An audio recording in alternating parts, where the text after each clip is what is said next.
A very warm welcome to all of you for this second lecture in the series on fostering undergraduate research in university spaces conducted by the Symbiosis School for Liberal Arts. We are very thankful to the Shastri Indo-Canadian Institute, SICI, for sponsoring this series, and Professor Hariharan from the Shastri Institute may join sometime today.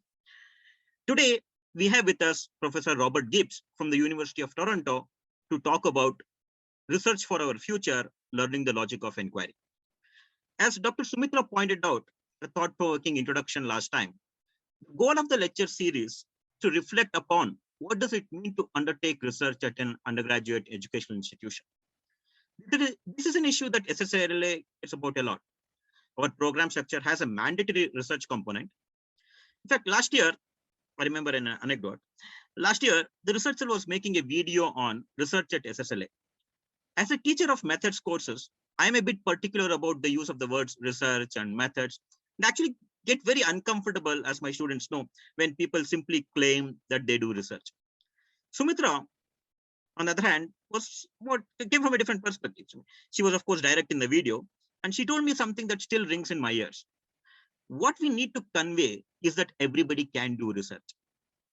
As our director, Dr. Anita Patankar, pointed out last time in her talk, this is actually part of the mission SSLA has, and a big part of the motivation of our liberal arts curriculum.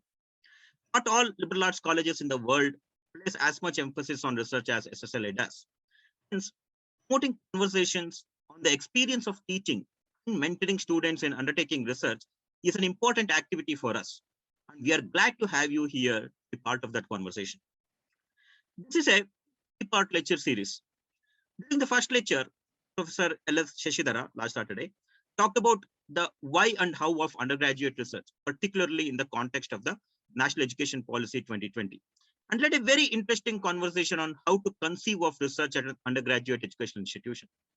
He also highlighted the importance of bringing current research into teaching, even at the undergraduate level, and suggested how bringing in practical examples or problems from the real world can motivate students to undertake research to solve problems and contribute to society. There was also a very interesting discussion about how to, even whether one can promote critical thinking.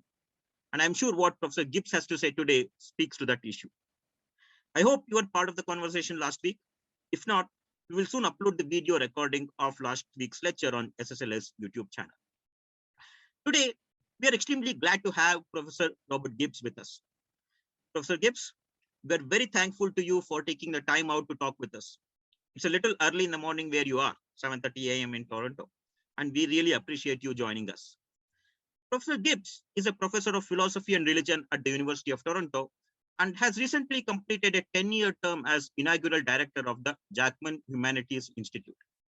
Presently, he's working on a very interesting book, the title of which is The University in Question, Ideas in Dialogue. As he tells, it is an inquiry into what a research university is and an exploration of different university models through their students' research capacities. He has previously also worked on ethics in relation to the modern Jewish philosophical tradition and has brought a comparative and historical focus to law and ethics. Most importantly for us, he has decades of experience teaching undergraduates and thinking about what it means to conduct research at the undergraduate level. Today, he'll be talking about research for our future, learning the logic of inquiry. Learning the logic of inquiry is a very important part of any educational system. We talked about that last session as well. This is particularly in the context of mentoring students in undertaking research. Professor Gibbs will be looking at both philosophical foundations of learning and the more practical implications of the same through the lens of the logic of inquiry, and will also provide a critical overview of the experiences of universities in undertaking this task. During the lecture, if you have any questions or comments, please post them in the chat window and we'll take it up at the end of the lecture. Professor Gibbs, thank you for joining us, and we are really looking forward to your talk.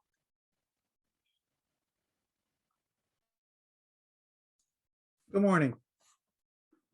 I will do that share screen thing, I think. Give me just a second.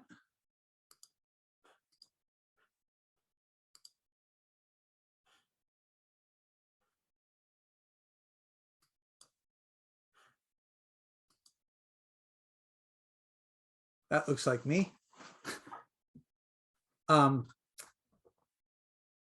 It is a great honor to be with you on Zoom at Symbiosis. I'm pleased to join you from Toronto, which is very far away, but where I hope the connection of India and Canada can sustain a rich conversation. I'm grateful to the Shastri Indo-Canadian Institute for sponsoring this series, and even more to Professor Hariharan for those insightful words before the first lecture earlier. And I am overwhelmed that there are so many of you coming in through the waiting room still. The list is fantastic. I hope I can at least keep you entertained before supper. And I also can only dare to hope I can fulfill some of what Vaidya said I would be doing. I don't think I can do all of that in 45 minutes, but I'll try. I am a professor of philosophy and of religion for 10 years. I was the inaugural director of the Jackman Humanities Institute at the University of Toronto, where I explored how to foster new networks and new kinds of research at Canada's preeminent university. That was a great job. The job as director led me to think, first about humanities research especially, and then about research more generally. Uh-oh. Okay.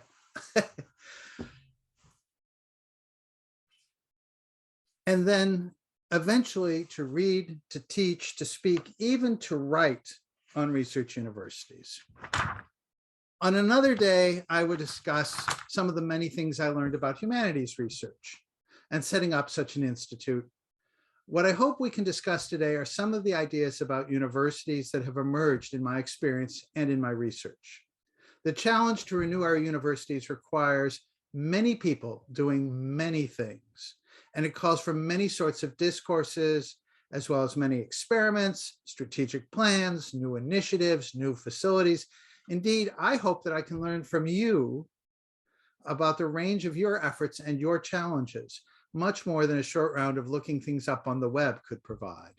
Of course, I'm especially interested in the research program at your School of Liberal Arts, and listening to Professor Patankar yesterday was inspiring. Today, I will offer a set of ideas, some older, some newer, and those ideas may help coordinate and extend the goals and activities you are trying here.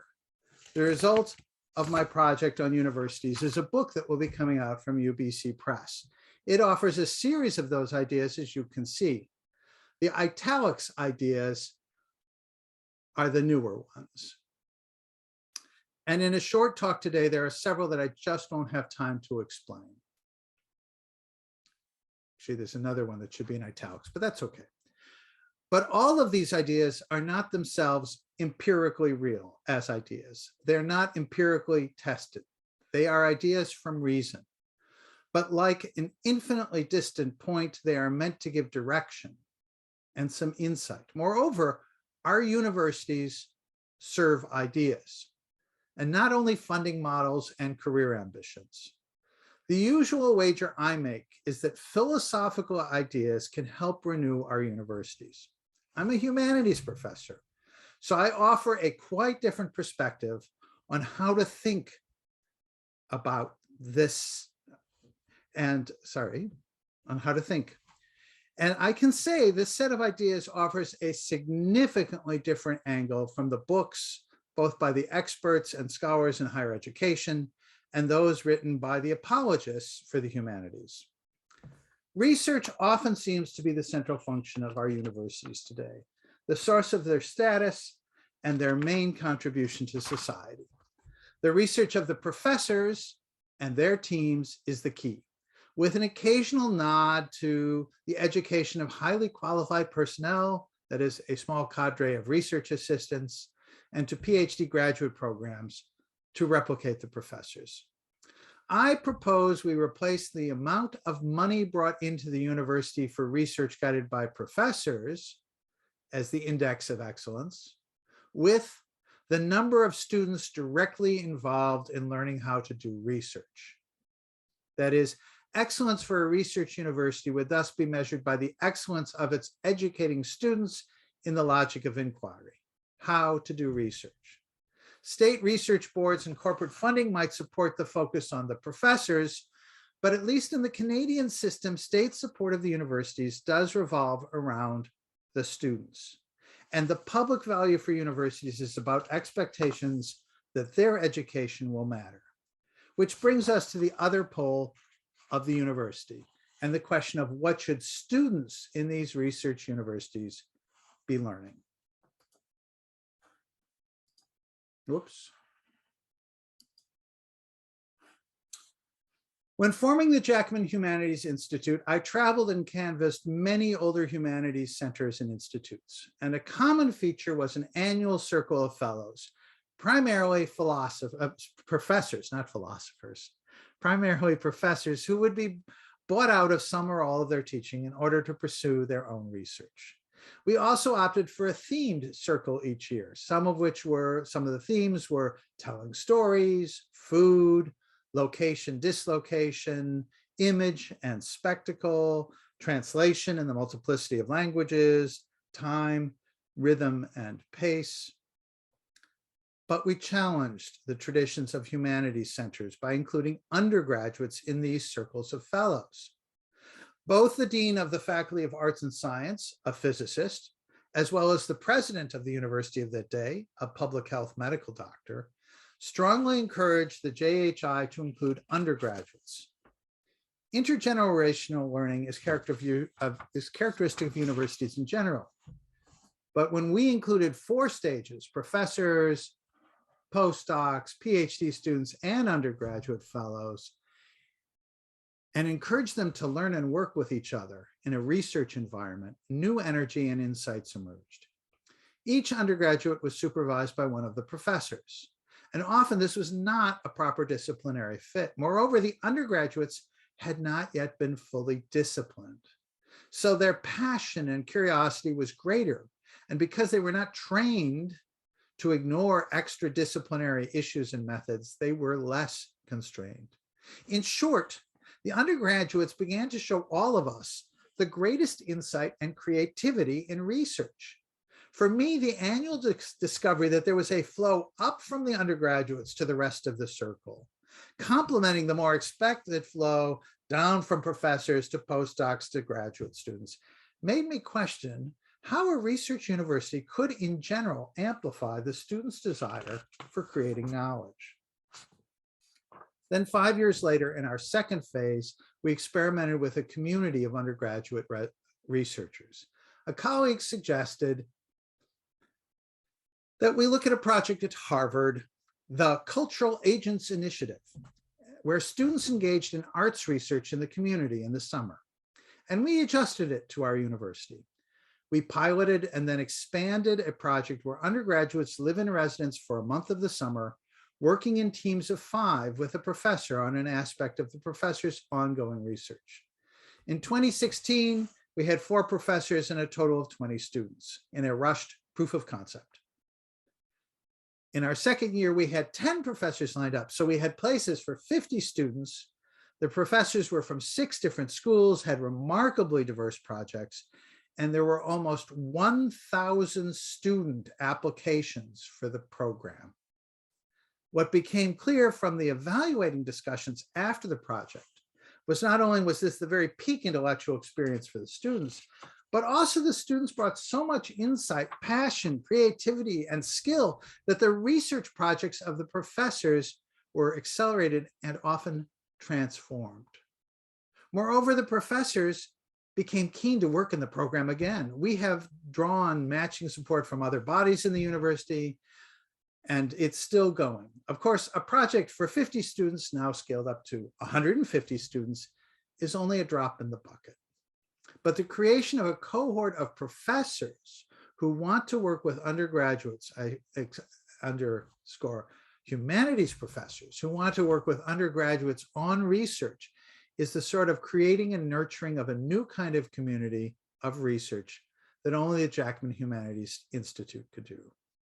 Ironically, the model of undergraduates doing research with professors in the summer is familiar, even dominant in the natural sciences, and has been for decades. The humanities was more conservative and also normally privileged solitary research. But it is particularly interesting to see the huge uptake from students.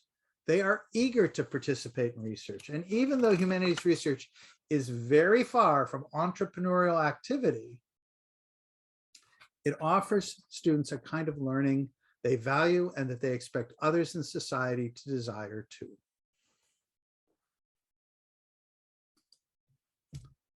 Across the university, the established premise is that only the very best undergraduate students, students who are preparing to undertake a PhD, whom the professors hope will one day succeed them as professors, are the appropriate students to learn the logic of inquiry. This presumption reflects the hierarchy and the gap between the professor's research and undergraduate teaching. But provoked by these experiments and by many similar experiments at other institutions, I now propose that we re-examine that premise in order to form a different view of the role of research in undergraduate education. While this is an old debate, my own proposal is that we can distinguish an idea of inquiry from both an idea of knowledge and an idea of critique. The idea of inquiry is the thinking that defines research itself. The claim is simple and bold. At a research university, every student at every stage should be learning how to do research. The promise for the undergraduate students is the hope that they will learn how to discover new insights, invent new techniques, create new laws, and new ways to make our society more just. I hold this view of higher education offers the greatest benefit to society, a huge number of people from every culture and class who have learned how to inquire. Moreover, society is now calling to the universities, not merely to train students for jobs, but to help discover new knowledge and to solve problems. We see that there are many groups in society that have hopes for the university to make a difference. The universities host budding programs and strategic plans and all kinds of responses. There are business groups that want the university to produce people trained in entrepreneurial skill, social activists asking for the university to help address racism and income inequality, information technology enterprises that need students who can code and design the next generation mobile, arts institutions who hope the university will train people who can create or produce or curate a vast array of arts, government ministries who are asking for help creating new policies, new media and old that want help creating the environment for new games and new social media, new news, and environmental groups who want better science and engineering to combat the degradation of our planet. What do these calls have to do with higher education? What about these questions? What about those expressions of what really matters here to us? The university is not a mirror, merely telling society what society already knows. It is also not a megaphone, a way to amplify these calls. So once again, what is higher education? What should our students be doing in university? My talk has really only two parts. The first focuses on the idea of inquiry, and the second, where do research questions come from? So, part one, the idea of inquiry. Let me set out three ideas about universities. It will allow me to distinguish the possible relations of the university to knowledge, and as a philosopher, to time. My first claim, as you have already heard, is that at a research-intensive university, every student should be learning how to do research. At the University of Toronto, we have 95,000 students, including 70,000 undergraduates, almost 20,000 students in professional programs, as well as 7,500 students in PhD programs. It's not hard to say that the vast preponderance of our students are not going to become research staff in tenured positions at universities. We might claim that higher education would be primarily about acquiring complex knowledge or about critical thinking, that it is learning traditions of knowledge that others have discovered. We might say that it is learning how to learn and that it is critical reflection on settled knowledge. But I'm afraid that such claims do not reflect adequately on the idea of inquiry and the role of our research universities should focus on. Of course, Symbiosis operates on a different scale. So this talk will not focus on some of the issues that come with taking this research mandate to scale. As a philosopher and a humanist, I'm interested in the past as a way of challenging our present. I'm curious about what did not happen and see this as a way of opening horizons and options for our future. Thus, much of my thinking is to explore thoughtful positions and ideas that were not adopted. Today, I will explore two thinkers whose ideas were not implemented in order to make progress for tomorrow. Friedrich Schleiermacher here, and in part two, Franz Rosenzweig. The archetype for a research university is the University of Berlin, founded in 1810. The Prussian government's interest in founding the new university drew several leading philosophers into debate on what that should be. One of the key thinkers and then a leader in that university was a remarkable Protestant theologian, Friedrich Schleiermacher. While he proposed a schema that was not accepted, it helps us think about what sort of learning higher education provides. He will therefore give us in this presentation I will present his version as an example of something that didn't happen, but is more interesting in some ways than what did. Schleiermacher divided education into three parts: learning knowledge, the unsettling of knowledge, and discovering new knowledge. The first we may simply call the idea of knowledge. And he held that students would learn that primarily in schools prior to university. The second, the unsettling of knowledge, we may call the idea of critique or critical reflection. And it was to be the main task of university education.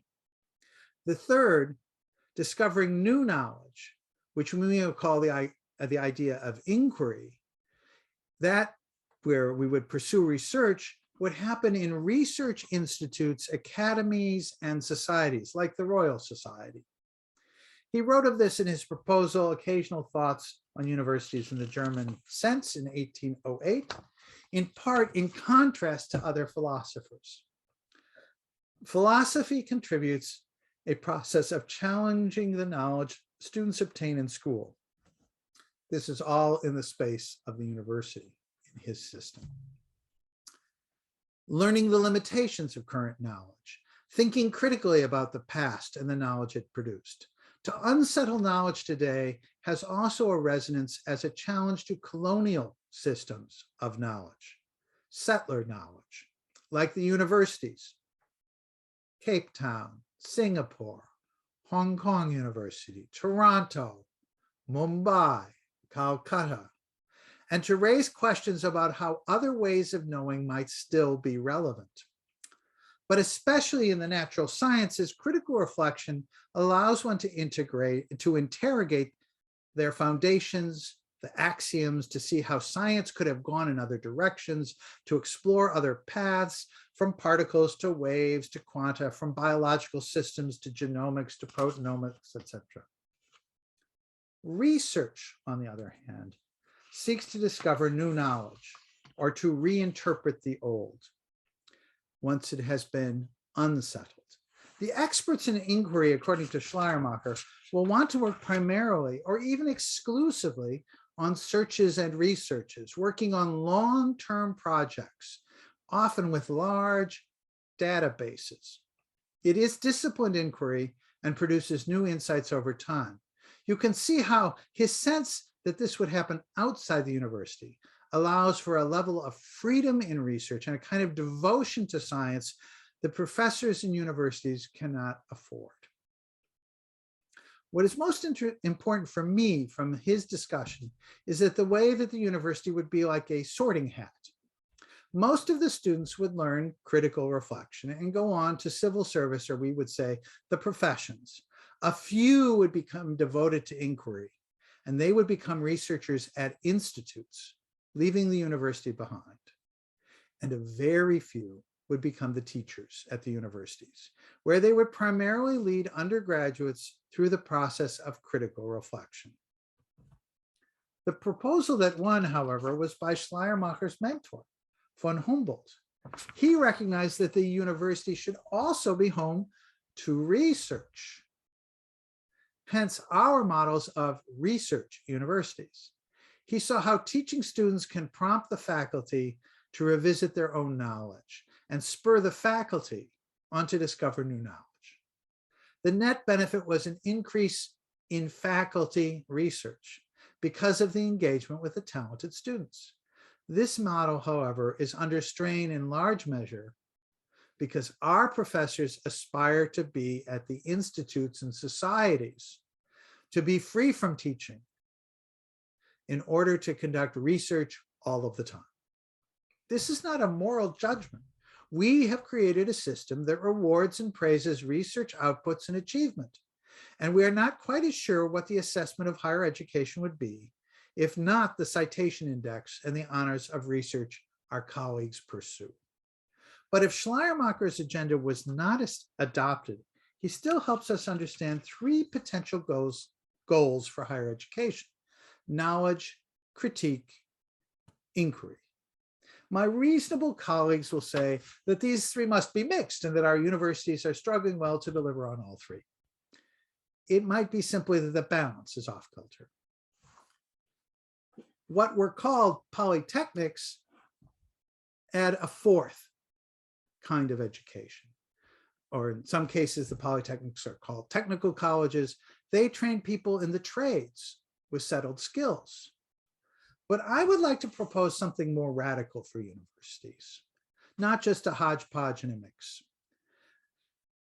And I propose it because there's an urgency that many feel that our universities should become like counseling services, and education should turn into training in established trades. They ask, are our students learning the skills needed for today's job market? Can we describe why what we provide is more valuable than a career service and makes a more important contribution to society? The first idea, the idea of knowledge and the purpose of learning the tradition, learning settled knowledge, faces a new challenge. Much knowledge is now available online. I would not say that the universities primarily were advanced secondary schools in the past, but often the idea of a university was as guardian of knowledge, saving and transmitting wisdom from earlier epochs. I predict that some of you who might not have caught Schleiermacher's name were able to Google him, find a nice Wikipedia article, and know more about him than it was possible for me to throw onto one slide. Again, I also have no quarrel with this second idea, learning critique, what Schleiermacher proposed, but it is clear that we do not need a vast research apparatus to conduct that kind of education.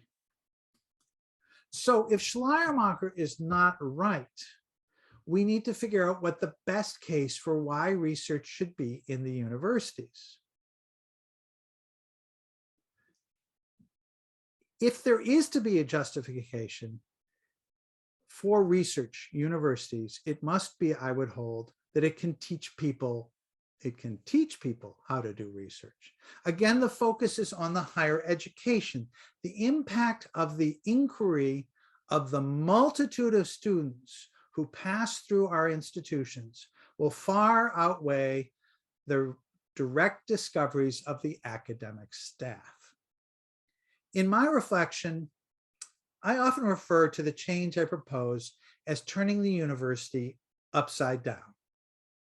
that the flow of research questions will come from the undergraduates up through postgraduate students to the professors. The normal image is one where professors are the true researchers and their questions structure their laboratories and their graduate student inquiries, if undergraduates are even part of the research. But let me take as my watchword this statement from a 3rd century Jewish sage. Rabbi said, "Much Torah I learned from my teachers. More I learned from my colleagues. And from my students, I learned more than from all of them." Is there not a promise of new learning and new discoveries in our students? Is that hope also not the assignment of the university? The idea of teaching students how to learn and to discover new meaning and new knowledge, this exceeds the replication of the past in the future. We saw that the idea of inquiry orients us to the future, but can we now begin to see that students can lead the work of research? Can we begin to see that instead of telescoping to find the very few undergraduates who are capable of research, we might focus our attention on the multiplication of people learning how to do research. This multiplication will take us from learning how to learn to teaching the teachers on the path to teaching all of the students at the research university to seek new knowledge. More, the searching for new knowledge points to a richer sense of the future, a future that our students embody. For we should seek not merely to have them replicate us or repeat the current state of knowledge, but rather to discover the next phases, the new methods. And if you have not noticed, they are ready. Just as we do not need to teach them what they will look up, we need to respect and then to aid the next generations with ways of thinking that will be dramatically different from ours. By looking to the students as the future, our research universities will open a gap between the future that is part of inquiry and the future that can be controlled, for which training prepares the student. There is a future that can be known, can be analyzed, bound by a calculation, where cause and effect proceed directly from the present to the future. It's now already completed, just waiting to unroll and occur. Much of our economic reasoning is attempt to know what will occur, and so to prepare us for what is going to happen. I'm not simply ignoring or trivializing a strong human desire to gain control over the future. And much of prudence and of learning itself is an effort to make that future obey our present knowledge and interests. To be job ready is to be readied now for a job that already exists, and to equip a student to know what she needs to know later in life. Even the image of education as teaching the students for lifelong learning, so as to learn later what will have come to be known, is still not the future I am exploring. If the jobs and skills are produced by systems of industrial or informational manufacturing design, then even learning how to learn what will be needed later is to gain skills now that will tame the future. But a research university attends to the future that is not yet known and pursues questions that do not close once answered, but open onto new questions. Students in these research universities can learn how to inquire into what no one knows at the moment of inquiry, and as such always is looking into a future and helping to create new knowledge and new culture. Part 2, where do the research questions come from? And a little, once again, the chart of ideas. In order to get a purchase on what sort of education this learning of the logic of inquiry is, I would like to explore with you the thinking that is needed to frame a research question. For if we hope that we can teach students the logic of inquiry, we need to recognize the shape of that logic. In my work as a philosopher, I focused on how thinking itself follows the structure of our language, especially our language in use. At the core of language is a call from another person to which I should answer, speak back, or even more simply, respond. Responsibility is not in the first case a relation to myself, nor is it a relation to an abstract universal principle, but is rather the ability to respond to another person, to answer. If inquiry is about questions, then we need to teach students to listen and to interpret and to analyze what they hear in the call from another. What is the kind of thinking and the personal reality of this dialogue? Just as I contrasted the idea of critique from the idea of inquiry as goals of higher education, I can, in a similar way, claim that we can see a difference between learning to think for yourself in service to an idea of freedom and learning to think in response to another person in relation to an idea of responsibility.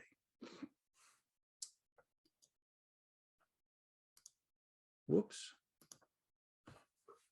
Following the idea of freedom,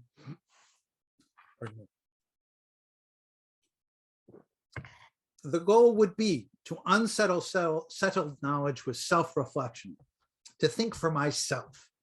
The student learns that my thinking, my judgment about matters is truly in my own power.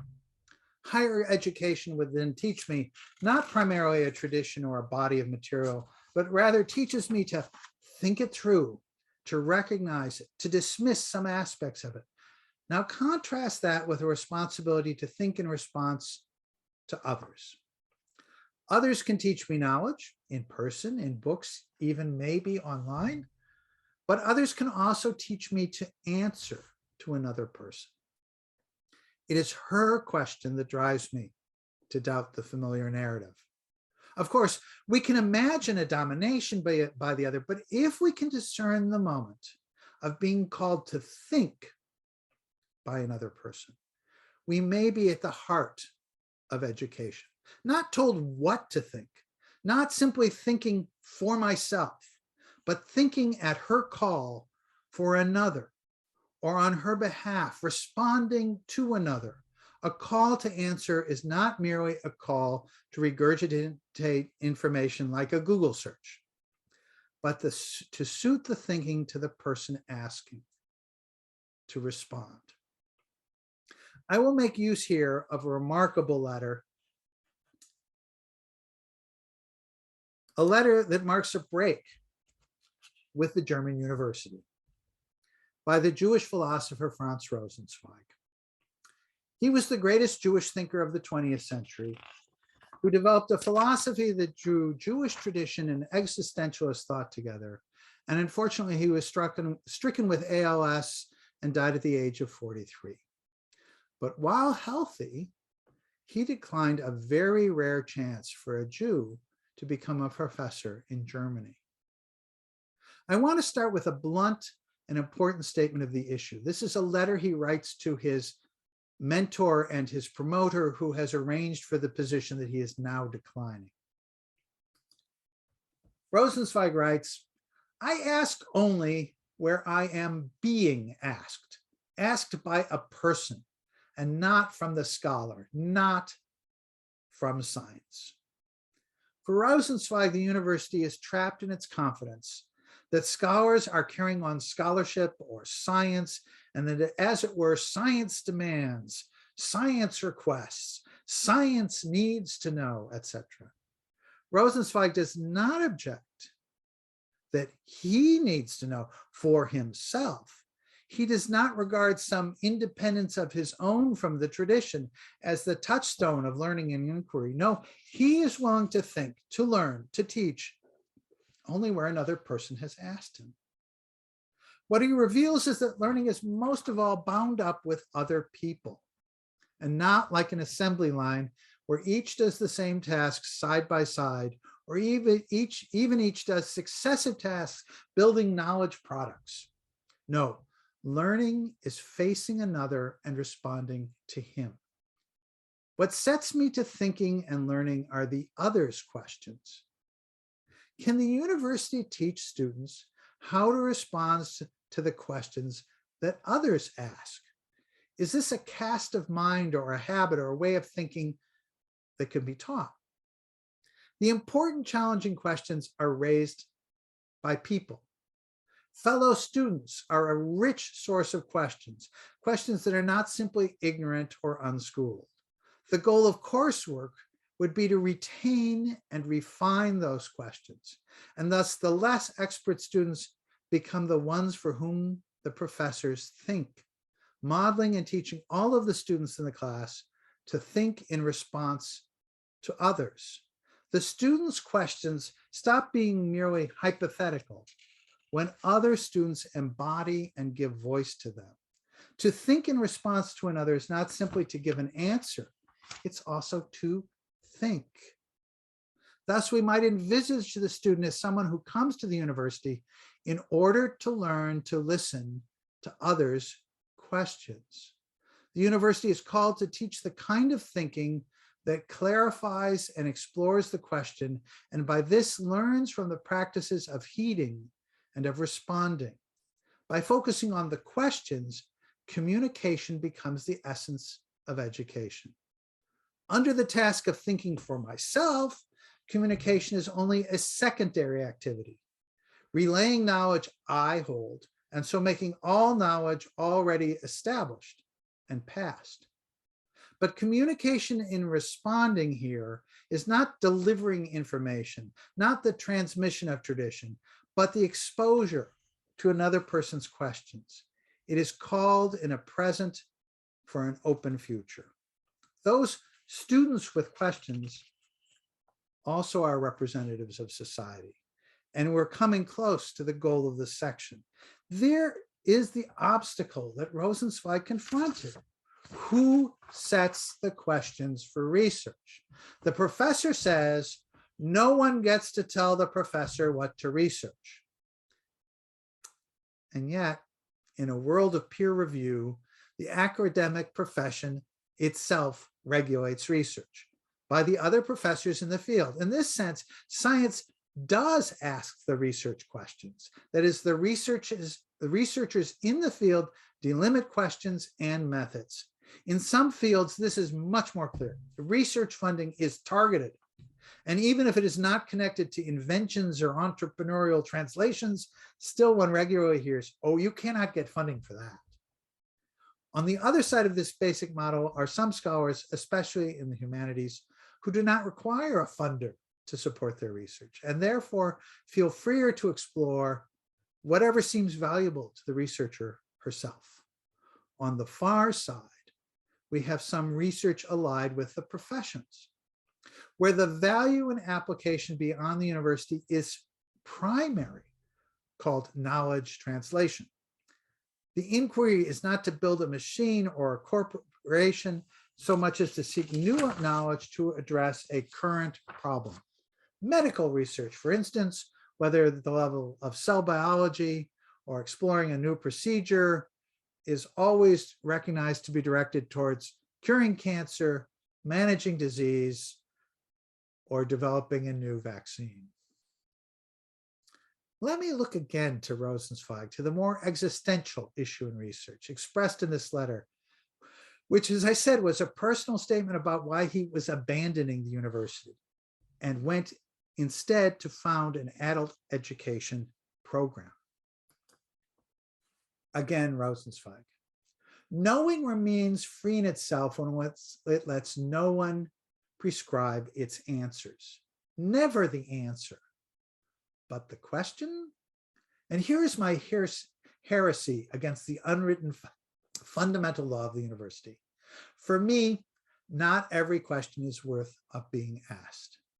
Scientific curiosity, like an aesthetic hunger for food, held me under its spell, but it no longer fills me. And then the passage we started with.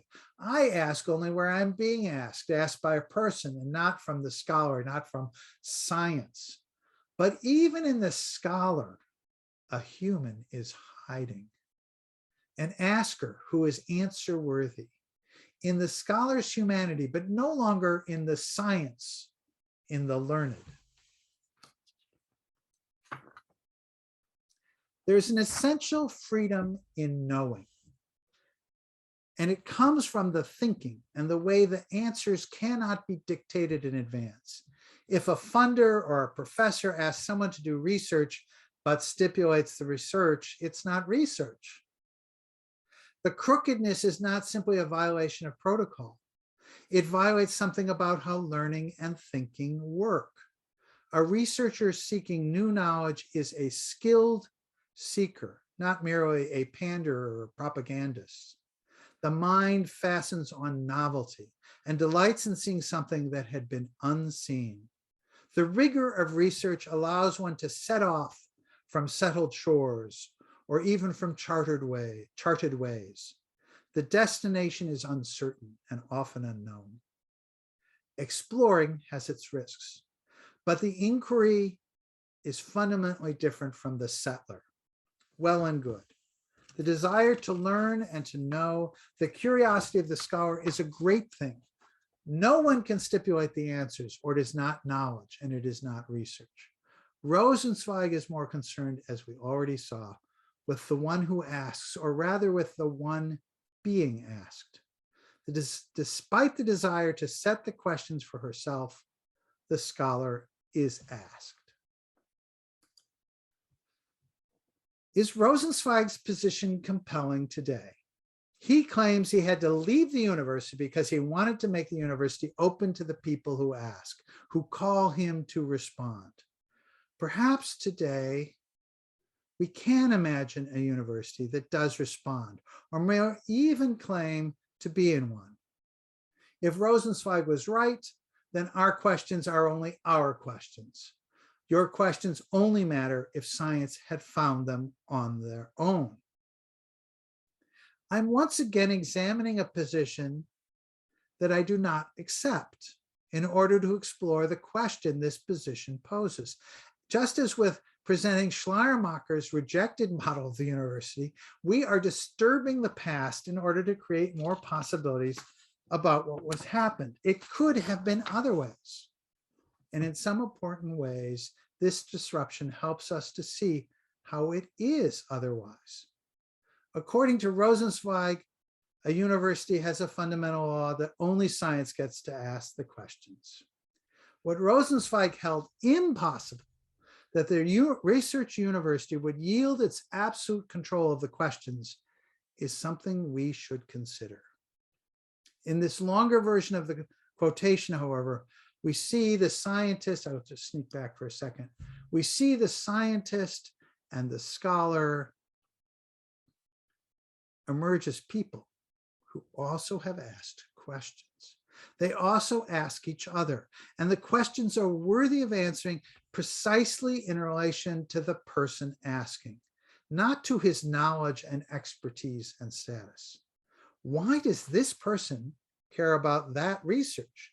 Where is the passion, not only to know in general, but also the passion that aggravated this person with a specific problem, the challenge, the insufficiency of current knowledge that posed the research question in the first place? We may challenge Rosenzweig with a new model of the university, likely to refresh the humanity of the researcher and a research environment with which would be superior to the research environment of mere self-regulation.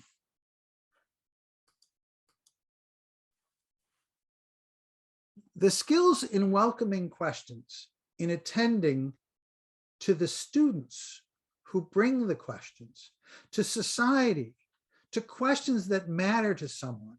This is a university where the questions which are welcome instigate inquiry. The research university's responsibility is to educate students of all sorts to think and to inquire in a way that is to open to the future question, open to the next student who also brings a worthy question.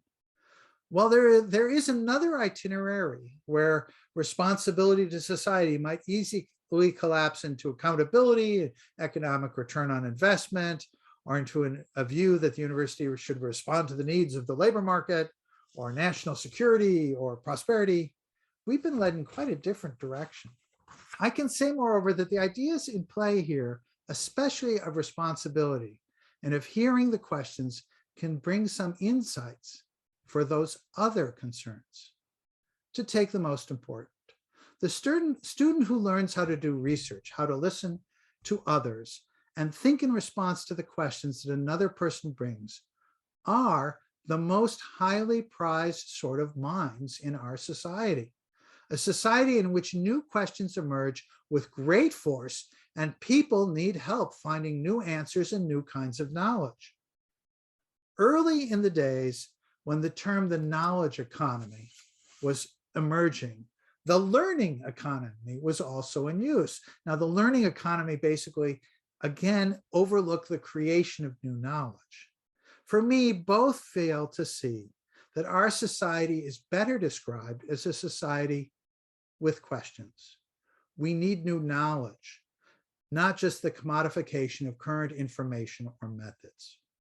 The skills in welcoming questions, in attending to the students and to society to questions that matter to someone, instigates inquiry. The research university's responsibility is to educate students of all sorts to think and to inquire in a way that is open to the future question and to the next student who also brings a worthy question. I have a few lingering issues that I'll just mention and then I'll stop. In my reflections about research universities, I focus on the Canadian system as a potential model for this new configuration and attention to undergraduate research. One of its salient characteristics is the predominance of local students, students who commute. We are urban universities with a vast range of connection by way of the students moving between their home communities and the university. They may indeed bring in questions from the community. But to reflect on the place of the university is also to reflect, in our case, on the colonial heritage of conquest and violence. To acknowledge, and so it is my task to acknowledge the specific generosity of the Indigenous people in relationship to the specific place of the University of Toronto. So I wish to acknowledge this land on which the University of Toronto operates. For thousands of years, it has been the traditional land of the Huron-Wendat, the Seneca, and most recently, the Mississaugas of the Credit River. Today, this meeting place is still the home to many Indigenous people from across Turtle Island, and we are grateful to have the opportunity to work on this land. And I would add, and to study on this land. I've not focused on that today, on Toronto and on its Indigenous heritage or lack thereof, because I'm not aware enough of the colonial and post-colonial heritage of your place. And I just don't know enough about your students and about the patterns for students in India's universities. The contrast between a residential program and a commuter program is key, because the interaction between, the interaction with the home communities, with the local space and its local concerns, its local concerns are with problems local and global, can fuel the possibility for questions to come in from the city as connected to the idea of permeability, about which I didn't speak. A second issue is whether universities with tens of thousands of students represent a different challenge and a different promise from a small liberal arts college, whether in India or in the US. Again, the Canadian system is mostly these big research universities. How to coordinate resources, curricula, placements in the community, faculty research is, I suspect, quite different in the different ends of scale. My own proposal focuses on PhD students as teaching the undergraduates how to do research, but that represents a huge challenge in our system, and it coordinates with a similar, if different, one in yours. Last, I regularly referred to the status that research professors acquire through their own research. Those professors do not uniformly disparage undergraduates' capacity to learn the logic of inquiry. And like the Humboldt University we emulate, they do find students a provocation for their own research. But we do not have incentives and often lack the training for the faculty to learn from the students. In the first lecture, Professor Shastri did discuss training programs here, but we need to move to a different understanding of the vocation of the research professor. Turning the university upside down will require a change in the ideas that guide our practices, to attract energy and creativity, to learn to engage students as the future of knowledge, as the ones who will create the knowledge we need, and to respond to the unknown questions that will arise. Thank you for listening.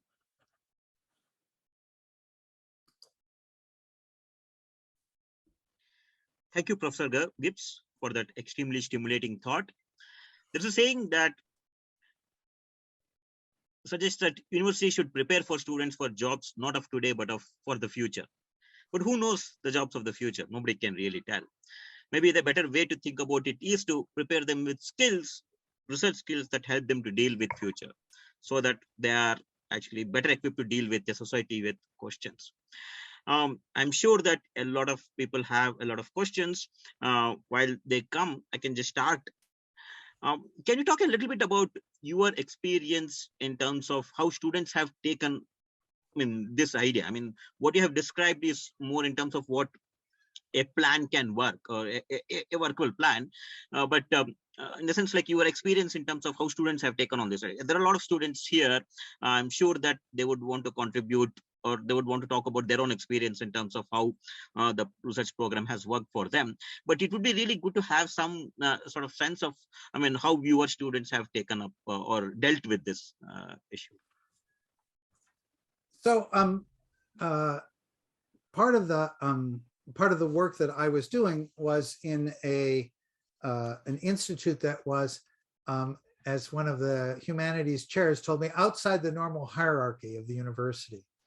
And this gave us freedom to try things that we couldn't have done in the normal hierarchy.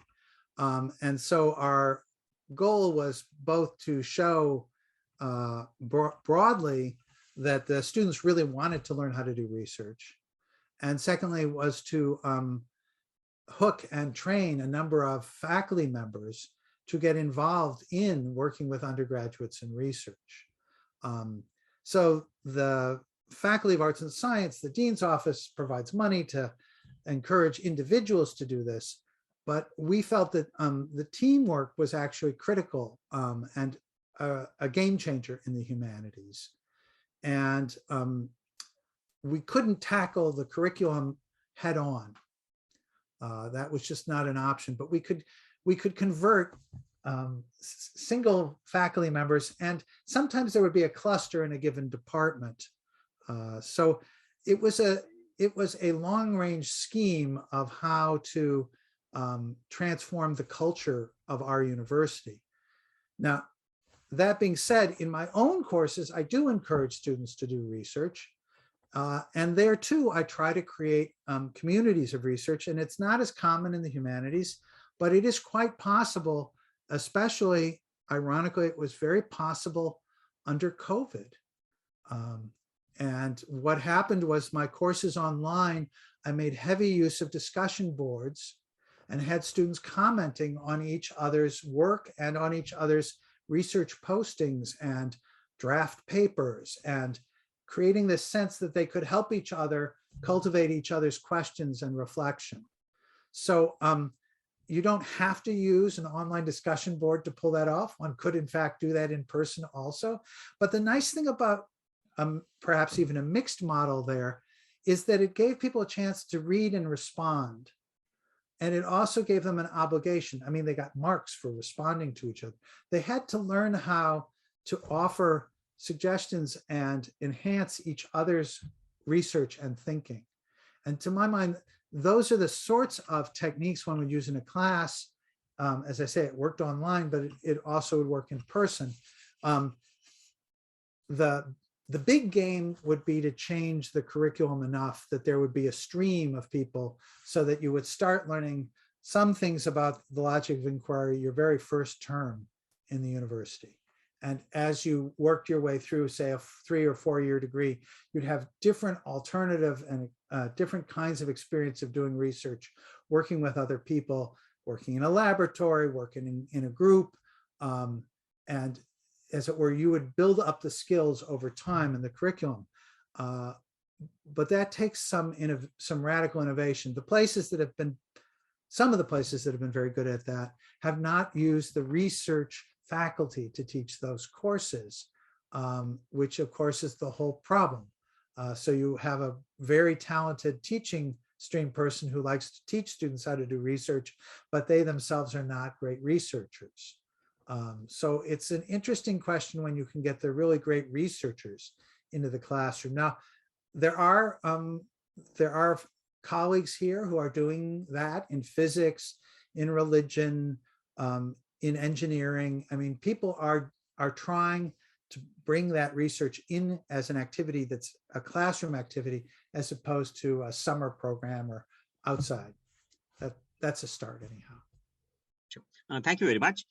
We have a series of questions are posted on chat. If you would rather ask question by unmuting yourself, just let us know. We will allow you to unmute and then you can ask questions. The first question is from Dr. Suchetana Banerjee from Symbiosis School for Liberal Arts. I'll read it. Edward said humanities makes the principles of humanism a usable praxis. How do you propose we find ways to respond to the crisis of understanding the other, understanding the difference? So could you, sorry. Okay. Is that actually in the chat?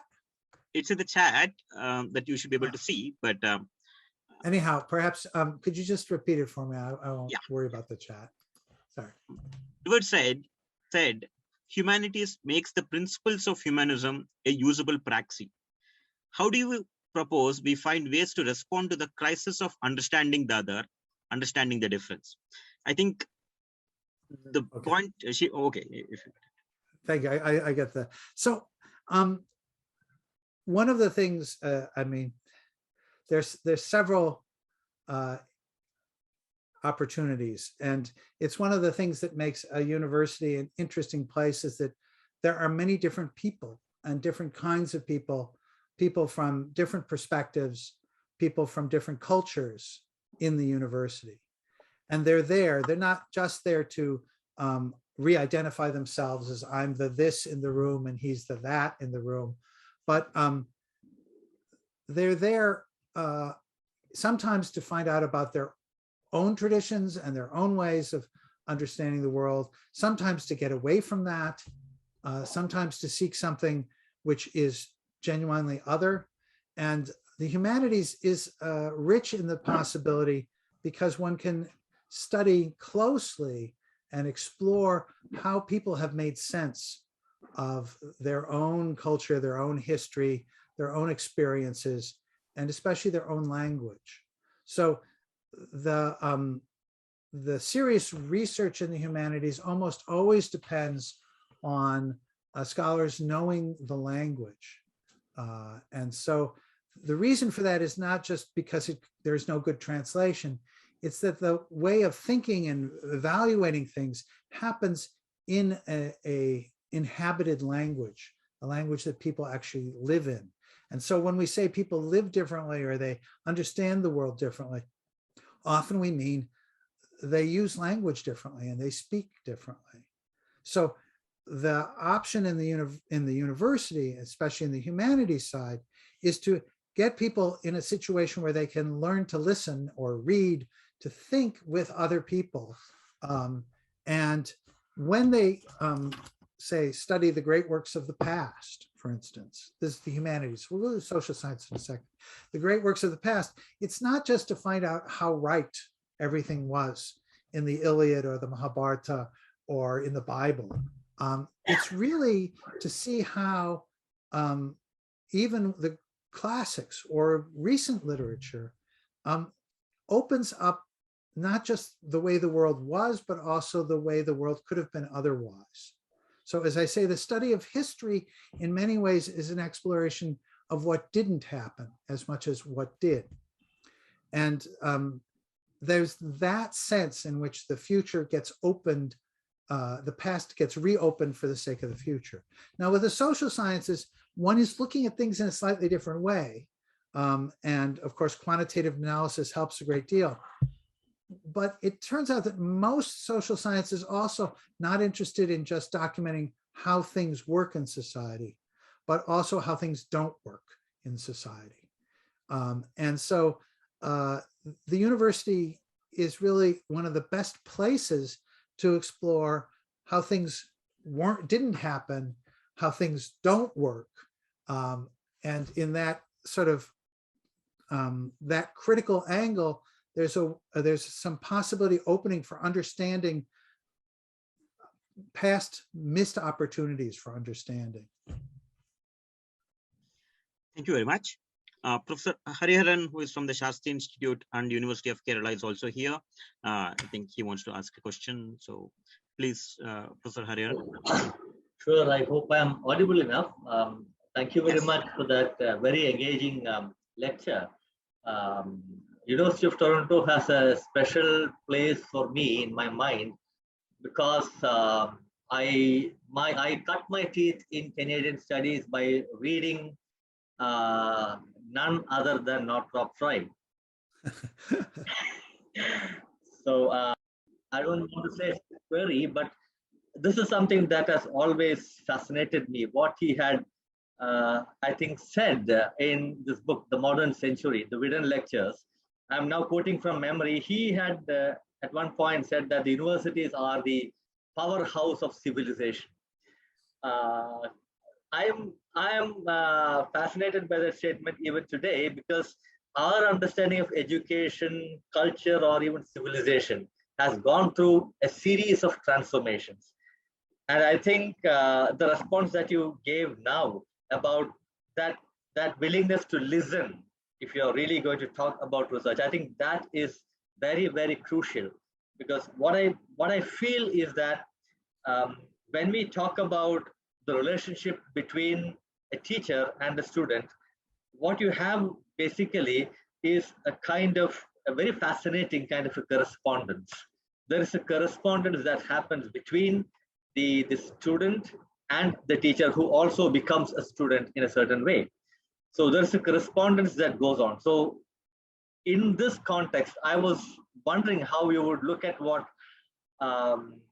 Frye did have to say about universities. Well, though he is one of our local heroes, and certainly much closer to my heart than some of our other local heroes, I'm not expert on his writings on the university, so I won't be able to do justice to them. I just want to use that as a proviso. I think that the interesting question about the capacity of the university, from my perspective, is that we've been very happy to have all these professors writing important books and making important discoveries and inventions and all that stuff. But we haven't really recognized the capacity of the students in this. And I think that Frye also is not that interested in the capacity of the students. He's not uninterested in the students, but it's their creative capacity, even more than their critical capacity, that I'm interested in cultivating and encouraging. I think actually it's a fairly dire situation. If we don't educate them to create, our world is just not going to make it. And we have not, in my rather gray and balding generation, we have not done such a good job of creating the knowledge that we need to save the world. Now, so civilization, as you know, would be a good idea to, Western civilization, especially, would be a good idea. But I think the notion that civilization is yet to come, as opposed to already been achieved, would be the way I would focus on it. Now, I do think the universities, and even in Frye's vision, have a specific function in helping to generate that future. If I may add something to this, well, if we have not done enough justice towards our students, I am not bald, but I do have a lot of gray hair. So I think I can also be in your company. Jokes apart, has this to do with the way in which we tie up what we do as teachers to the position that we have, and the way in which we go after scope indexing and citations? Does this come in between these concerns? Doesn't this affect in a way adversely, or does this affect adversely the kind of issues that we are talking about? Well, yes, exactly. Now, the interesting thing is some clever people in some governments start saying, well, we have to measure impacts. Yeah. Which, the professors in the arts and science are aghast. The professors in the medical sciences say, well, of course. The engineers say, what else is there, right? So the impacts thing is a step, but it's interesting that it's still going to be an index of the professor's research. Imagine, say, if you will, 10,000 undergraduates graduating from the University of Toronto, all of whom have been skilled in the logic of inquiry, all of whom are ready to go and work in different spheres in society, finding new knowledge, creating new ways of coping with the crises we're in. And you say, well, if we counted that, that would be very different. That would be very different. Now, you could say nobody gets to be a professor who doesn't have a good index rating, and maybe that's okay. But if the government could shift and start looking at economic impacts for research, it shouldn't be that hard to persuade the government to think that the real impact is going to be from the students. The greatest impact is going to be from the students. And the government should say, well, you have to count your students. You have to show us the output of student and their research capacity. And then we'll adjust your funding formulas. So that would be significantly better than the publication index, because it's nice to know that many people read my work and think I'm a very smart philosopher, but it would be so much greater, if the hundreds of students I teach had actually learned the logic of inquiry and were able to go into the world and do things with it. Some of them could go into university, that would be okay. But most of them are not going to go into the university.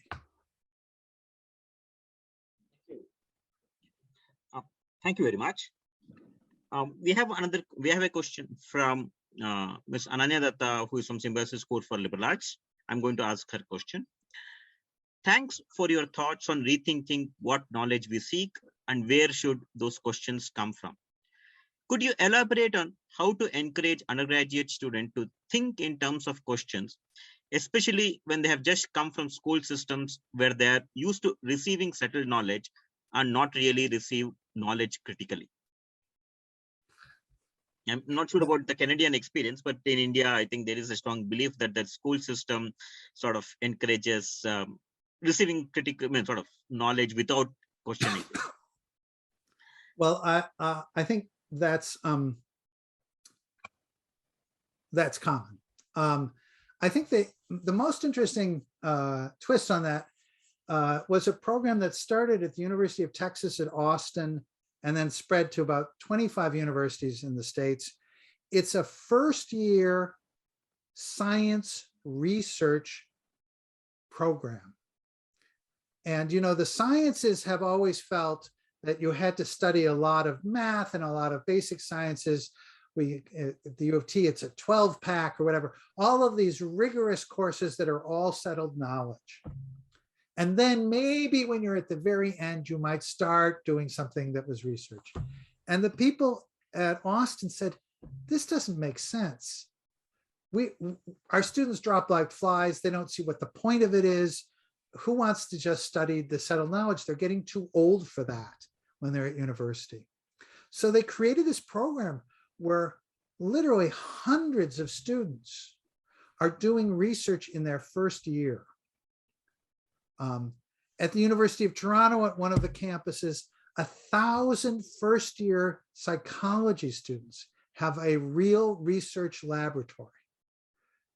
It's a survey methods, computer-generated stuff, but they design their own surveys. They figure out what the questions are. So there are these pedagogic possibilities, even in the psychology students, no offense to psychologists in the room, but the first-year psychology students are not the creme de la creme of the University of Toronto undergraduates. But they do better, they have a more direct engagement with research than some of our very, very, very smartest top-level geniuses, right? And that's because they're capable, they're very smart. To go to the University of Toronto, you have to be very smart. Similarly, the science students could actually be learning how to do research at the beginning before they've mastered. As my friend who teaches physics says, when I have undergraduates in my laboratory, the first thing I notice is they really don't know very much. And the second thing I notice is they learn really quickly. So the pedagogic challenge is to place them in a context where questioning is actually going to be marked, where they're going to get credit for asking a question and for evaluating other people's questions, where they have to think about how good is that person's survey, how good is that person's research. So when I teach a course that involves research, often I ask students in order to make a presentation, they should post some media they find. They can get something off of YouTube, they can get something from a journal, they can, and they should post it, and other people will then comment. So they had to go look up something and then share it with others. It's a very simple act. Now, our students are very used to looking things up and sharing it with others. They do it all day. That's the glory. It's not just Wikipedia, there's the Instagrams, there's the TikTok commentaries. There is so much even now still on Facebook. There are the blogs. Our students are all engaged in this work. Now, the high schools did not say that's okay, that's what you need to do. You need to cultivate your social media skills. But ironically, especially in the humanities, those social media skills can be tapped into, refined, and developed. As I mentioned, those discussion boards are really just a curated blog. It could be on Discord or Slack as much, right? So that's where I would open the door. In the humanities, in the sciences, there's just in the social sciences, you have to think about getting them in and validating and cultivating the questions they already have. Thank you very much. Actually, that's very insightful and sort of very actually useful as well. I mean, in a sense, what you tell is sort of makes it sort of so easy in a sense, like it's about creating a structure where students feel valued for asking questions, right? I think that actually is possibly not as easy if you are in a system which sort of has prioritized you also to sort of prioritize sort of just telling something rather than being open to critical inquiry. But if you're open to critical inquiry, possibly that's something that you can make students at least provide that opportunity for. Thank you very much. That's actually very, very helpful. I have a follow-up question to that, but I think we have another question from Subir. Subir, you want to ask a question or should I read it? Yeah, I can ask, but I think Shirish had a question. Oh, Shirish had it. Okay. Yeah. Oh, sorry, I didn't realize. Yeah, Shirish, please. Shirish Kavadi is a visiting faculty at Symbiosis School for Liberal Arts. Then he was with the Department of Political Science at Pune University earlier. Yes, Shirish. Sorry.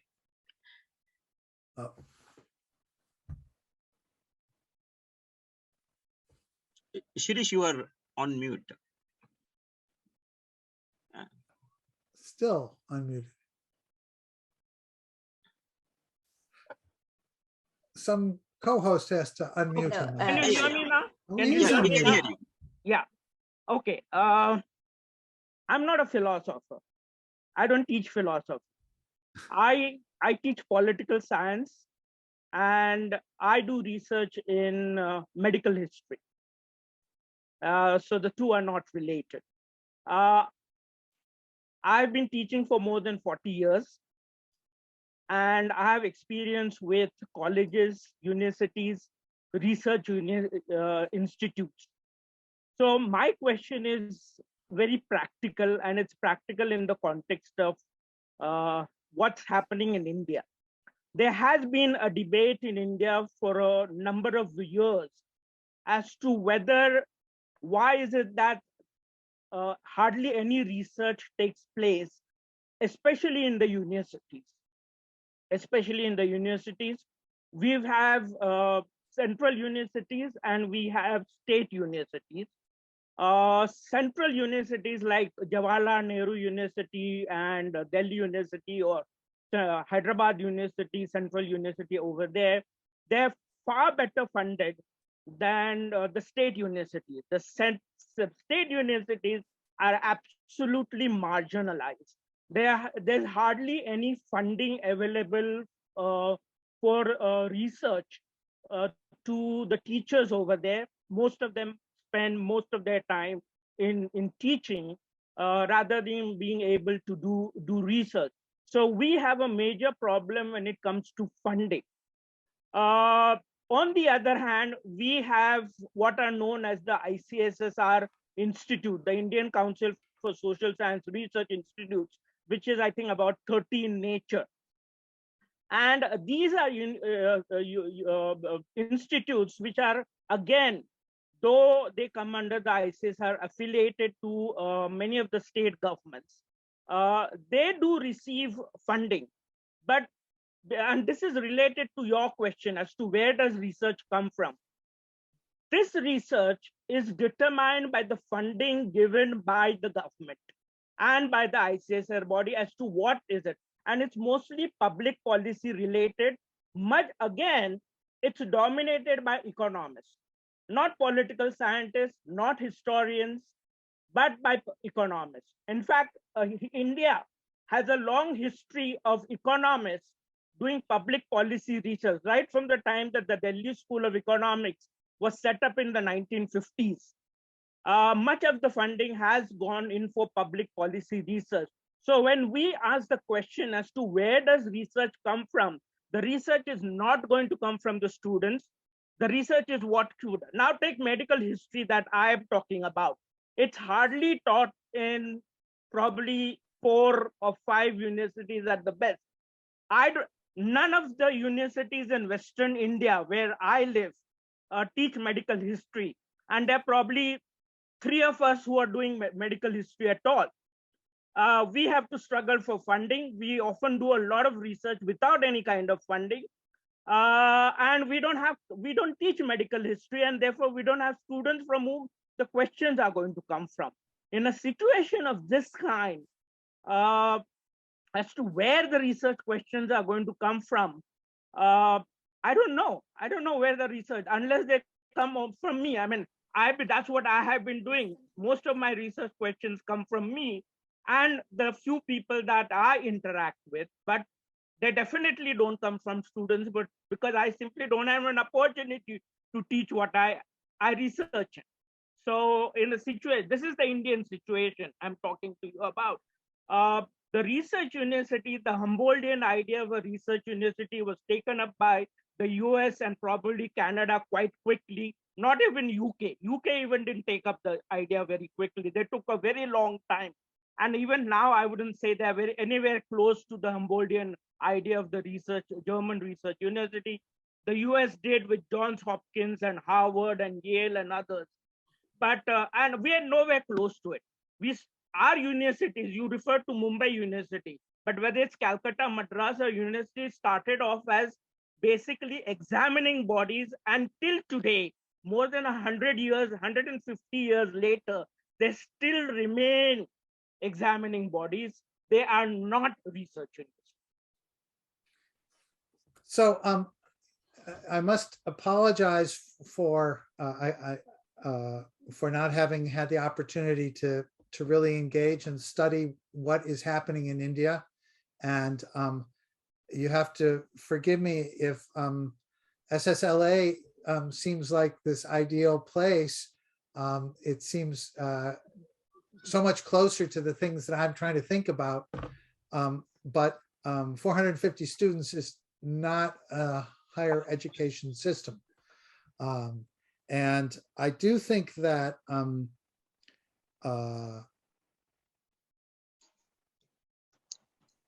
I think that the interesting question would be not is there a natural progression?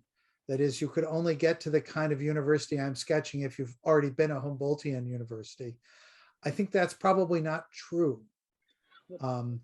Because the Humboldtian universities, because the faculty are so concerned with being researchers and wishing they were in the institute and not really teaching the undergraduates, the gap is a very serious problem in, say, the Canadian universities, we'll say.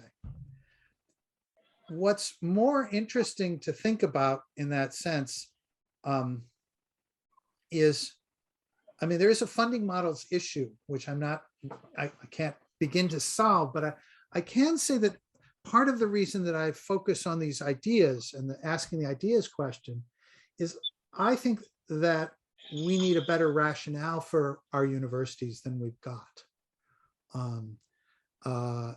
You know, an examining university is valuable to the professions from which the examined then proceed. And that's a certain image of professional schools and professional education, or pre-professional education, but whatever, that's the exams model. But the question of what we want our students to, what we want our children, let's say, what do we want our children to be learning and what do we need them to be learning? I think we can make a pitch that we do need them engaged in inquiry and not just the settled knowledge.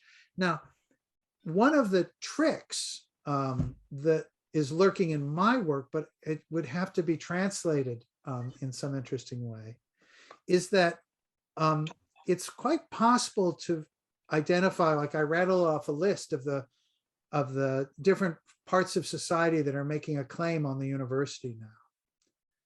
And when they make the claim, they might not have cash in hand, but in a certain sense, it goes some way to legitimating and also possibly invigorating both partnerships, but also a sense of a public will. So it seems to me that if the university can position itself as helping to cultivate the students that India needs right now, it would go a long way. Now, it probably doesn't need to go through the Humboldtian universities. I mean, it probably doesn't, like that story is not probably the right story.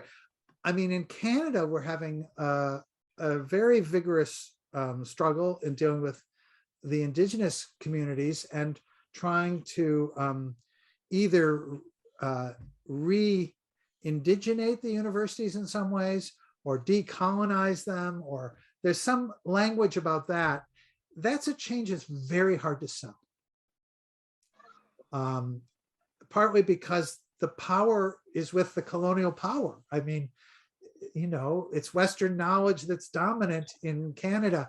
You're not going to get that far. And yet people do start listening and start paying attention. It's now on the map. Even the University of Toronto, which was not in the top 10 for Indigenous studies 5 years ago is now actually seriously trying to hire and fix its problem.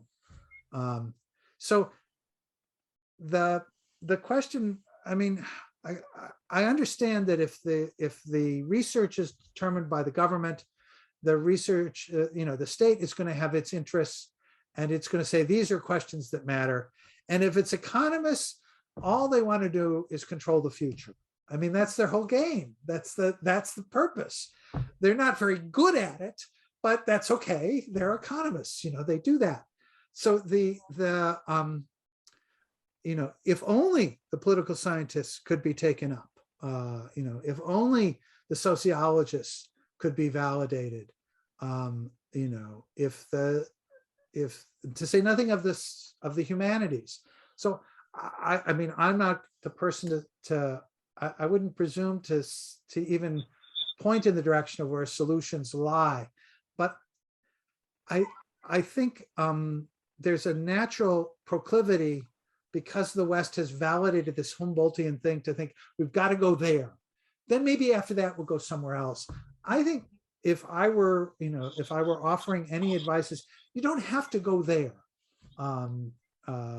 You don't have to go there first.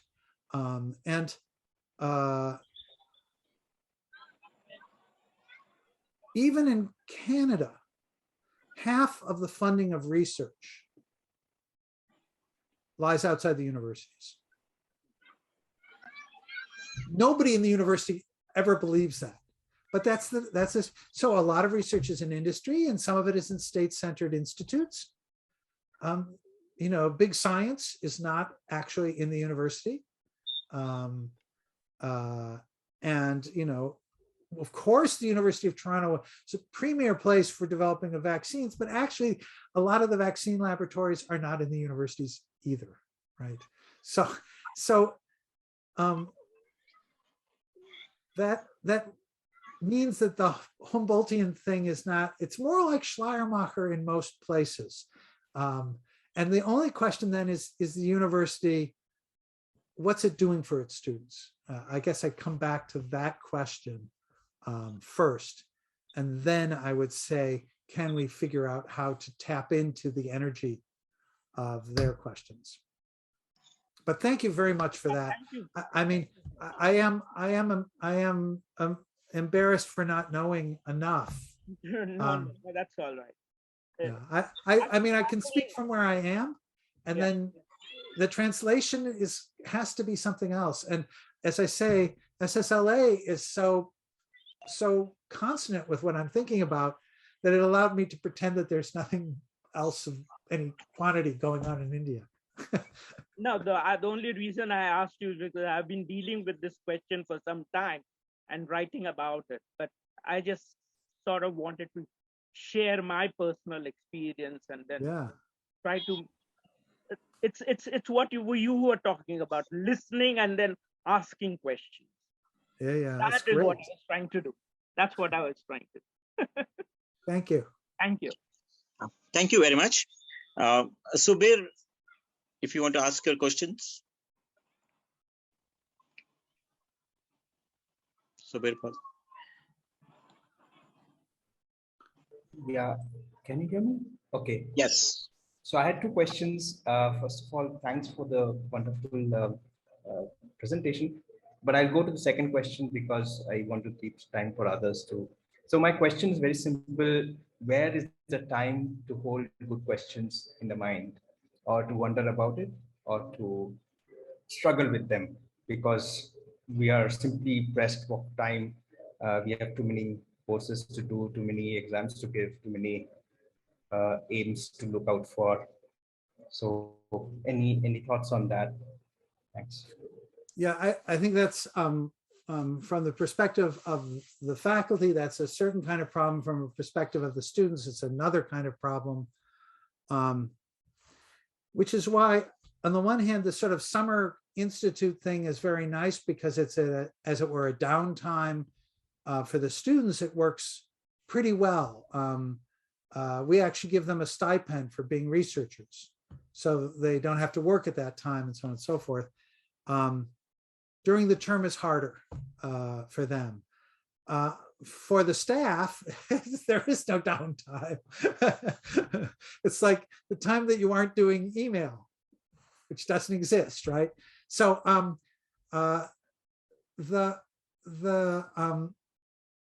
the change that's needed, therefore, really is a sense of the priorities of the institution.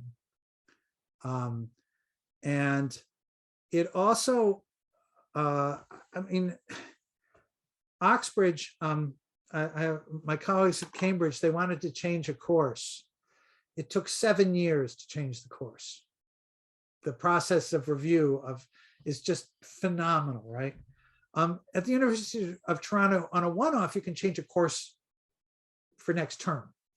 But if this is going to work, a lot of people have to change a lot of courses. Like the pedagogic curricular change is not just, oh, I did one course that way, that's better. It takes a lot of effort to do one course that way. But if the students have had a layering of the skills and the thinking, the advanced courses really take off, right? So the building of a curriculum would mean that the teaching time was not driven so much by content delivery as by this, this way of thinking and delivering the content sometimes through the voices of the students as opposed to only the voice of the professor.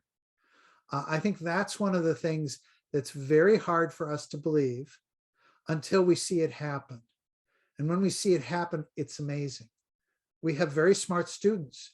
They might not understand things as well as I do because I'm a great professor and have been doing this, but they understand things when they're reading a text, when they're working a problem set. They see things, and they sometimes see things that exceed the bounds that I had already set. So again, now I know that sounds sort of NEP-ish and student-centric and all that good stuff, and I guess I'm going to get high marks on that score. But really, the challenge is that to make the time for that is to make the time ultimately in the classroom, to make it be part of your task as an instructor reflects that you are making that time. And the task of the student is to invest that time, and the classroom is the place where it has to happen. So just to give a brief example, and everything I'm doing online, I got from other people, mostly from graduate students who are much better at doing the teaching online. And one of them said, well, you really want to give them a chance to actually write week by week about what they're reading, but have it happen synchronously, have it happen in the class time, as it were, like a quiz would have been in the classroom. They're all online, blah, blah, blah. And I thought, they're just going to be sitting there looking at their screens or doing whatever else. They really like it. Partly they like it because it respects their time. It's the time in the classroom is the time they're using for the activity. And also it forces them not to just squeeze it in between breakfast and the shower, but from 10 to 10:15, they're just going to be sitting there. So respecting their time is really, they get it. And they're willing to do almost anything creative in that time if they get marks for it and you give them the time in the classroom. So the student side is that, but as I say, for the faculty, the whole schema of evaluation and orientation, it's going to take a long time to change that, at least in our institution. Now, SSLA probably is right there for you and with you, so everything will be okay very soon. Thank you. Well, that's tough here as well, I think, as Subir can talk about. But yeah, I think that's something to reflect. Shweta has a question, which is actually sort of related. She's talking about, crunch, but in a different context, resource crunch, maybe. Shweta is our deputy director. Shweta, would you like to ask the question yourself? Yeah. Yes, Vedya. Thank you so much. Good evening. Good morning, Professor Gibbs, and thank you for a wonderful lecture. Especially you put the philosophy and the practice together. And I think I picked up my question from your statement where you talked about, when research gets taught, it doesn't necessarily get taught by faculty who understand research very well. And that led me to this space where when I'm talking about resource crunch, I'm not talking about just funds and finances, but I'm also talking about the training that faculty need to have to, transform the classroom from a top-down approach to a bottom-up approach, where, where we don't look at students as sponges that are absorbing information, but more as, someone who's contributing to the learning, where the faculty needs to transform to a facilitator than a faculty. So that requires some kind of a changing orientation and the way faculty need to build themselves. And that is where I think it ties in with what you said, where it ties in with what Subir had asked, and probably also a little bit to what Dr. Kavri had mentioned. I was wondering if you have thought of how does one change this classroom space by bringing in those changes with faculty? Well, as I say, it varies in the environment. So I have two thoughts on that. One is, as I indicated, at least in the Canadian situation with these big research universities, we have lots of PhD students. And the model that would work at Toronto is to have those PhD students actually learning how to do research by also teaching undergraduates how to do research and putting them in the middle of the situation. They have a cultural affinity with each other compared to people like me. They're just closer and have an easier time of it. Every trick I'm using, I took from graduate students or recent PhDs, right? So they're in a really good situation to work with the undergraduates. And that's the secret of taking it to scale at a place like ours, is that sense that we could, of course, the payoff is that the graduate students would have been trained and socialized to take seriously the research potential of undergraduates, so that the next generation of faculty would already have been doing it and know it, and would value it in a way that is trickier for those of us who were raised to be the source and the guide. In that context, I looked quite a bit at different models. There's a chapter in the book that's on these models where the flows are going up and down. And I talked about a humanities seminar. I talked about a science research lab. And I talked about this question. Now, one of the classic statements of a humanities professor is, all my students are doing research. They write research papers, right? They're writing stuff that is sort of baby steps towards a publishable article in a learned journal. And I'm not going to say they aren't. That's good. But the articulation of the value of it and the way it works tends to be often to diminish the possibility for this to be actually creative and insightful new work. So in different contexts, in different kinds of rooms, as it were, there are different things to be done. So the standard laboratory in science often is a pyramid. Professor has a question, postdocs help the professor's question, the graduate students, the PhD students help the postdocs, and if the undergraduate's in the room, they're washing the glassware. And there's one question, one project, and there's a strict segmentation of learning and structure. There are other science labs where everybody has a question. It's amazing. So they work like a network. Now, it's true the questions the undergraduates ask are not ready the same way that the finishing PhDs or the postdocs questions are. But in fact, they do learn from each other. They share with each other. So a laboratory space kind of makes it easy because all of a sudden you realize, oh, right, everybody's responsible for helping everybody else's question take the next steps, figure out what would come. If it's a good lab and you're running an experiment, it doesn't work, right? Because the data just don't work the way you thought they would, or you can't get them. The technique doesn't work, the calculations, like labs are all about projects that go wrong.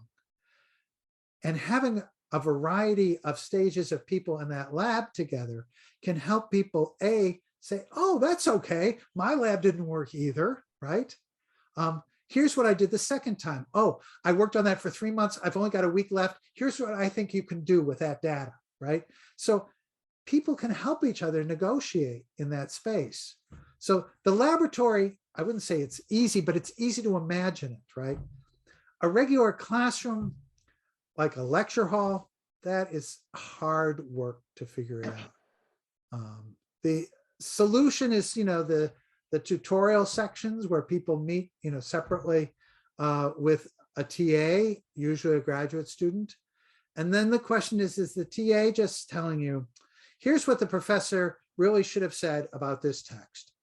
Or is the TA actually capable of soliciting questions and perspectives from the undergraduates in the room?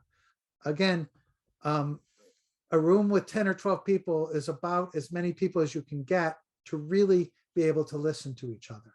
But if you have a bigger room, you can break them into pairs and threes and so on. Like there are tricks of this sort. But when I tried to discuss this in the book, the humanities seminar room was fine, but really the laboratory was so much more interesting, precisely because of the disruption of the pyramid. You know, boo Egypt. Thank you so much, Professor Gibbs. Thank you. That does help. Thank you. Yeah, thank you. We have a question from Dr. Vasudev Menon, who's from Symbiosis School for Liberal Arts. Vasudev. Hi, Robert. Good morning. I want to move the focus slightly back to the state of entry. I'm wondering if the state of entry, yeah. At least I'm not being able to hear clearly. Hello. Can I try my question now? Yeah. Okay.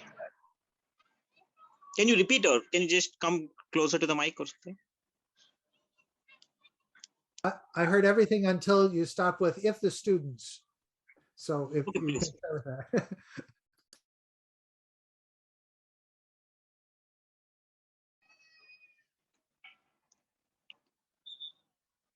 You want to try again, Vasudev? I think he might put it in chat. He's putting it in chat. Okay. Maybe until the question comes, Subir had another question that possibly he can ask until Vasudev comes. Subir?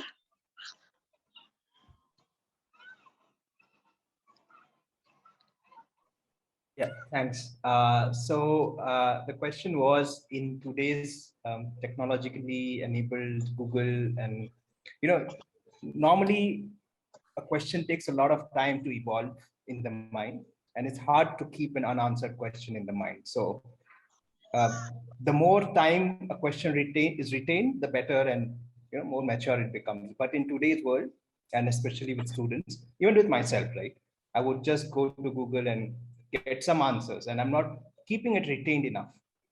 So any thoughts on this front? Like, is this a problem, or do you think it's actually a benefit? So I can try the happy move, and then we can know that that's maybe not so easy. But look, information is fast, thinking is slow, So the challenge is to create assignments and activities that reward the slower work. Now, in the humanities, we've got a great time-tested tradition for that. It's called commentary. Many of my colleagues lament our students will never write the long-form argument. And they probably won't. They're just not going to do that. But they're going to write lots and lots and lots and lots of comments. And if they're reading something hard and interesting, and they have to make comments on it, and they have to read each other's comments, they might not get through as many pages, but they might be slowed down to look at just what the point was there. And you thought it was about this, but I thought it was about that. So I think that there are tricks to encourage people to look up everything you can. I had a chemistry teacher back, before the First World War, who said, never memorize anything you can look up. Our students can look up so much that they're flooded. Now, there is this thing called, information literacy and so on. Like, there are ways of making them better at their Google searches, fine. But the Google searches, we should just let them do that. I mean, when I'm working on a text now, I don't have a dictionary for translating. I have an app that's open. Maybe I'll even have, the OED and the main German dictionary, and I'll be on my desktop, as it were, my electronic desktop.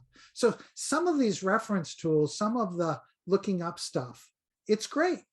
It's fine. I tell my students, I'm not going to give you a full biography of Schleiermacher. You can look them up in this encyclopedia, and it's a great article. So content is less important. And the university should just say, we're not really in the content business that way anymore. We've outsourced that. But the fact is, the content without the thinking is really not going to solve any problems or open any questions. That being said, distracted reading is not necessarily, it may be slower, but it may just not be reading at all. So there obviously is a problem. I'm going to give you the happy answer.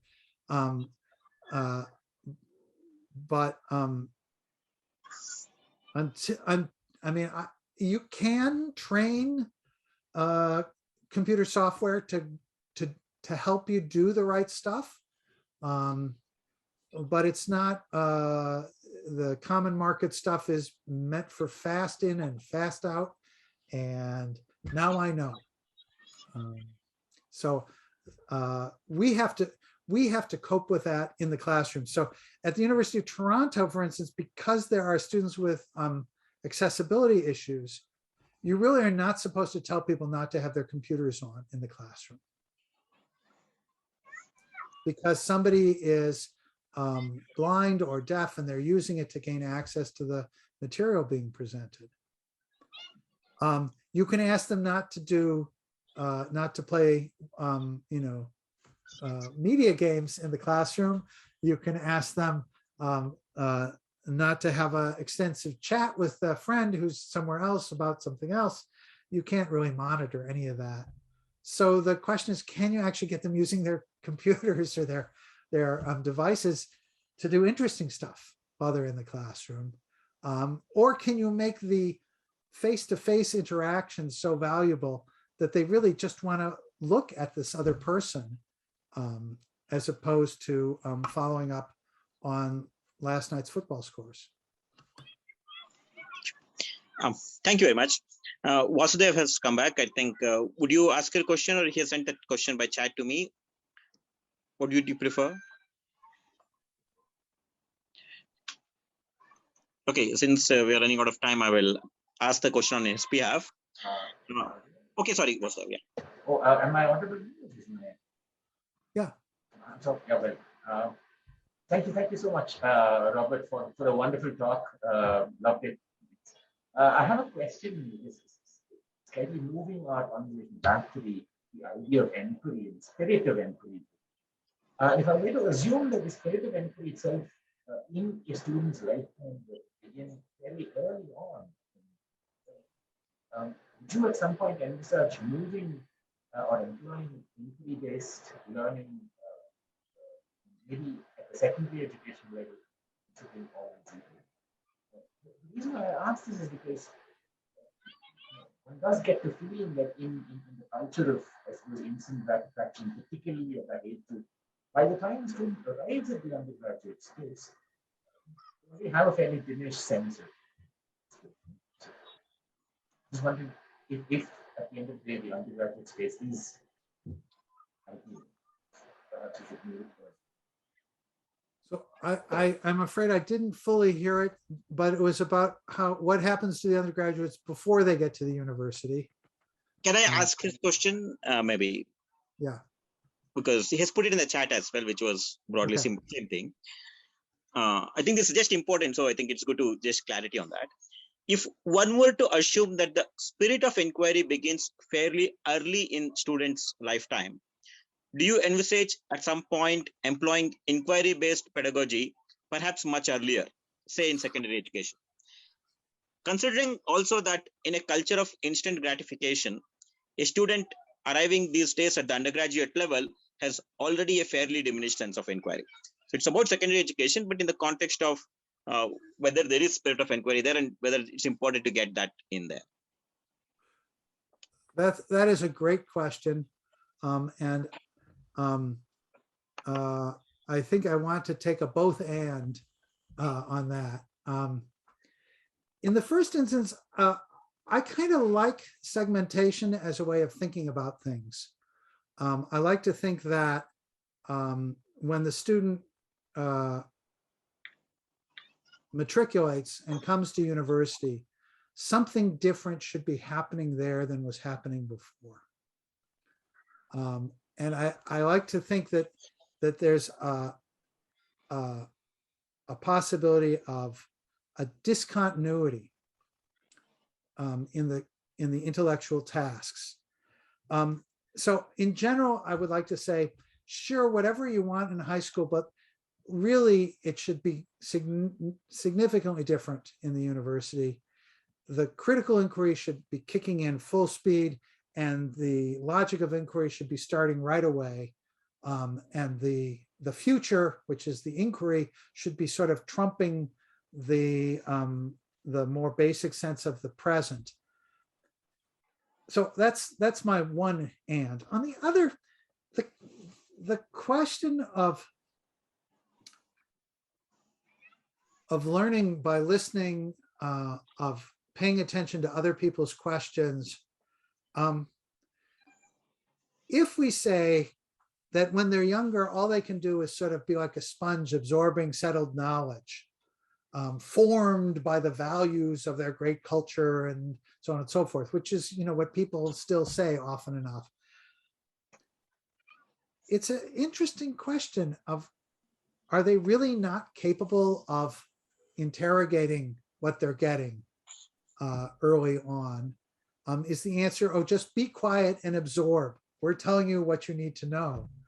And I haven't spent much time thinking about the pre-university years.